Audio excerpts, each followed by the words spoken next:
Hi friends, welcome to Nadiya creatives. இன்னைக்கு நம்ம பார்க்க போகிறது சண்டே விலாக். சிம்பிளான சண்டே விலாக். இன்னைக்கு என்ன செய்யறதுன்னு வாங்க பார்க்கலாம். நான் நல்லா ஒரு 3/4 கிலோ அளவுக்கு சிக்கன் எடுத்து நல்லா வாஷ் பண்ணி கொண்டு வந்து வச்சிருக்கேன். ரெடியாக இருக்குது.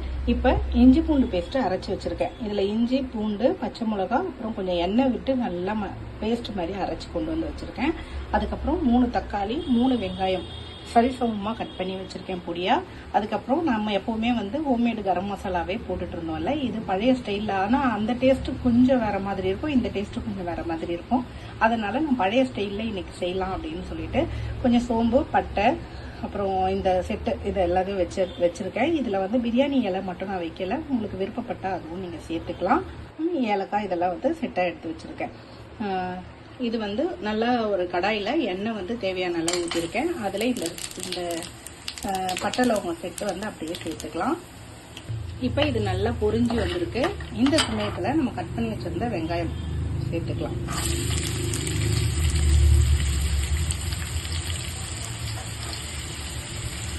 சேர்த்துட்டு இது நல்லா வதக்கிக்கலாம். கொஞ்சம் நல்லா வதங்கட்டும். வதங்கின பிறகு இஞ்சி பூண்டு பேஸ்ட்டு சேர்த்துக்கலாம். நல்லா வதங்கிட்டு இருக்கு. கரம் மசாலா போடும்போதும் டேஸ்ட் நல்லா இருக்கும், ஆனால் அது வேற விதமான டேஸ்ட் இருக்கு. அதுவும் நல்லா இருக்கும். ஆனால் இது ஓல்டு ஸ்டைலில் நம்ம வீட்டில் செய்கிற மாதிரி செய்யுங்க அப்படின்னு சொல்லிட்டு எங்கள் வீட்டில் கேட்டதுனால, பசங்களும் அவரும் கேட்டதுனால நான் இந்த மாதிரி பட்டை லவங்கம்லாம் சேர்த்து செஞ்சிடலாம் அப்படின்னு சொல்லிட்டு செஞ்சுட்டு இருக்கேன். ரொம்ப நாள் ஆயிடுச்சு, அதனால இதையும் லைட்டாக கரம் மசாலாவும் ஆட் பண்ணுவேன். ஆனால் இதையும் இந்த மாதிரி செஞ்சு செய்யலாம் அப்படின்னு சொல்லிட்டு இது நல்லா வதங்கிடுச்சு. இப்போ இஞ்சி பூண்டு பேஸ்ட்டு சேர்த்துக்கலாம். இப்போ இஞ்சி பூண்டு பேஸ்ட்டு நல்லா 1.5 ஸ்பூன் அளவு சேர்த்துக்கலாம்.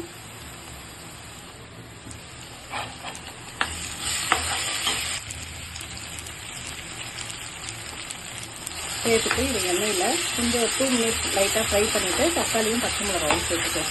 வெங்காயம் இந்த அளவு கொஞ்சம் கோல்டன் ப்ரௌன் வந்து பாருங்கள். இந்த ஸ்டேஜில் டக்குன்னு சேர்த்துக்கணும், கலர் சேஞ்ச் ஆகிற ஸ்டேஜில். இப்போ இஞ்சி பூண்டு பேஸ்ட்டு நல்லா வதங்கிடுச்சு. இப்போ தக்காளி சேர்த்துக்கலாம். இப்போ 2 பச்சை மிளகா நீல வாக்கில் கீறி வச்சுருக்கேன், அதையும் சேர்த்துக்கலாம். அது கூட 3 தக்காளி பொடியாக கட் பண்ணி வச்சுருக்கிறதையும் சேர்த்துக்கலாம். இப்போ தக்காளி சேர்த்தாச்சு. இதை நல்லா வதக்கிக்கலாம். நல்லா வதங்கட்டும். வதங்கின பிறகு நம்ம சிக்கனை சேர்த்துக்க போகிறோம். இப்போ தக்காளி சேர்த்துட்டு இந்த அளவுக்கு நல்லா வதக்கியாச்சு. இப்போ நம்ம சிக்கன் சேர்த்துக்கலாம். நம்ம வாஷ் பண்ணி வச்சுருந்த இந்த சிக்கன் அப்படியே சேர்த்துட்டு இந்த எண்ணெயிலே சும்மா ஒரு 2 வதக்கிட்டு ஒரு 2 நிமிஷம் வதக்கிட்டு உப்பு காரம்லாம் நம்ம ஆட் பண்ணிக்கலாம். இந்த எண்ணெயிலே ஒரு 2 நிமிஷத்துக்கு நல்லா வதக்கியாச்சு. இப்போ மசாலாலாம் ஆட் பண்ணிக்கலாம். இதில் நம்ம வீட்டில் அரைச்ச நம்ம குழம்பு மிளகாத்தூள் ஒரு 2லேருந்து 3 ஸ்பூன் ஆட் பண்ணிக்கலாம். உங்களுக்கு காரம் எவ்வளோ தேவையோ அதுக்கு தகுந்த மாதிரி ஆட் பண்ணிக்கோங்க.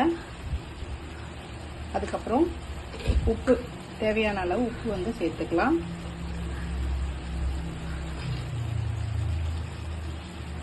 அதுக்கப்புறம் கரம் மசாலா நம்ம ஏற்கனவே அந்த பட்டை லவங்கம்லாம் சேர்த்துருக்கோம், இருந்தாலும் ஒரு ஸ்பூன் சின்ன ஸ்பூனில் கரம் மசாலா சேர்த்துருக்கேன்.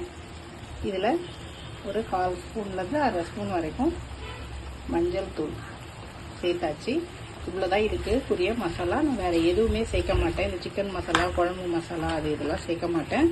இது வரைக்கும் சேர்த்து செஞ்சிங்கன்னா ரொம்ப டேஸ்ட்டாக இருக்கும். அந்த ஹோம்மேடு கரம் மசாலாவே டேஸ்ட்டு கொடுத்துரும் நமக்கு இந்த சிக்கன் மசாலாவுக்கு பதில். இதை நல்லா வதக்கிட்டு கொஞ்சம் அந்த மசாலாவோட பச்சை வாசனை போக எண்ணெயில் வதக்கிட்டு கொஞ்சம் லேசாக நம்ம தண்ணி சேர்த்துக்கலாம். உங்களுக்கு ட்ரையாக வேணுனாலும் இப்படியே எடுத்துக்கலாம்.